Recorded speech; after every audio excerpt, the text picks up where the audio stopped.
नाईक सरांच्याबरोबर आलेले बाकीचे मान्यवर यांनी आज कराड शहराला प्रथमच भेट देऊन आदरणीय दिवंगत यशवंतरावजी चव्हाण यांच्या समाधीला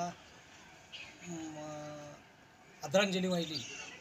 त्याबद्दल मी सर्वप्रथम कराड परिसरातील, कराड विभागातील आणि सातारा जिल्ह्याचा युवा पत्रकार संघाचा समन्वयक म्हणून त्या सर्वांचं मी पहिल्यांदा कराडला जी त्यांनी भेट दिली त्याबद्दल मी त्यांचा आभार व्यक्त करतो।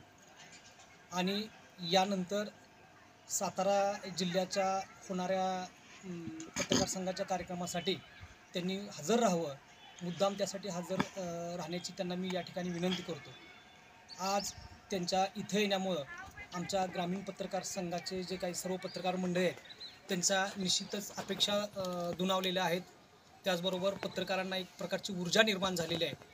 त्यांनी इथं या ठिकाणी वेळोवेळी येऊन आम्हाला मोहिते सरांनी आणि दोघांनी आम्हाला कार्यक्रमाच्या बाबतीमध्ये मार्गदर्शन करावं। त्यांनी आमच्यावर जो विश्वास टाकलेला आहे त्या विश्वासाला आम्ही कधीही तडा जाऊ देणार नाही आणि हा पत्रकार संघ दिवसेंदिवस मोठा करण्याच्या बाबतीमध्ये आम्ही निश्चित प्रयत्नशील राहू अशी मी या ठिकाणी ग्वाही देतो आणि थांबतो। जय हिंद, जय महाराष्ट्र।